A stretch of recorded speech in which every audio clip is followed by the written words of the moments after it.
This month, the Oregon Health Authority announced drug overdose deaths more than doubled last year due to fentanyl, and they believe this trend will continue.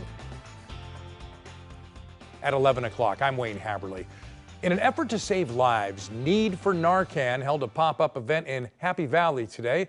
It was all to help shed light on this opioid epidemic right now and get the rescue drug into more hands. Our Joelle Jones joins us live tonight from where that event took place. Joelle, Narcan, such an important drug that really is an answer for a lot of the problems that we're facing right now.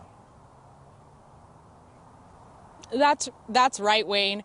I spoke with organizers earlier today who tell me today they handed out nearly 150 boxes of Narcan, and each box distributed here in Happy Valley today is a potential to save lives.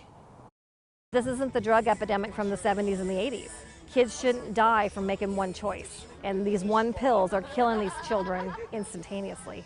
One pill can kill. A devastating fact which Michelle Stroh knows all too well after she lost her son Keaton to a fentanyl overdose 2 years ago. As a director for the nonprofit Need for Narcan, Stroh has now made it her mission to educate the community on the life-saving effects of naloxone, or Narcan, a drug which can temporarily reverse an opioid overdose and possibly prevent fentanyl poisoning. We've seen our addiction cases skyrocket, especially since COVID.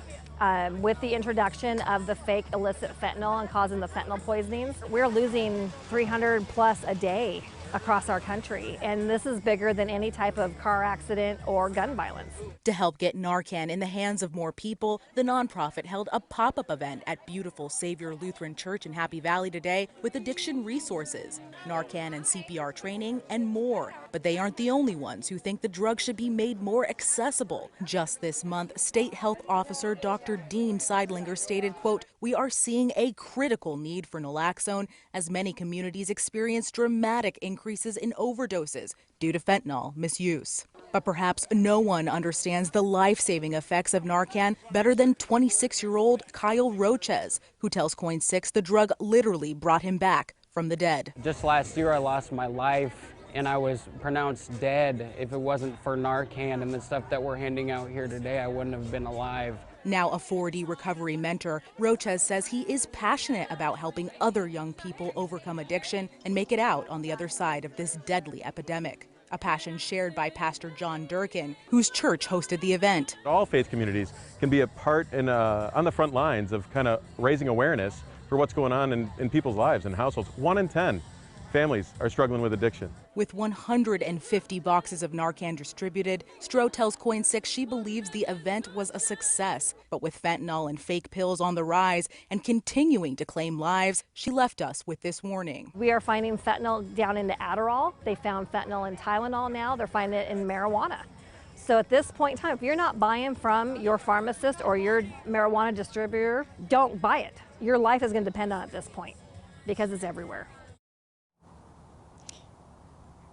Well, organizers tell us that having a box of Narcan on hand is not just a good idea for those who use opioids or friends and families of those addicted, but for anyone, because you never know when you could help save a life. Now, you can find Narcan at most pharmacies, but we do have OHA's full list of the pharmacies that carry it here in the state. Reporting live in Happy Valley tonight, I'm Joelle Jones, KOIN 6 News.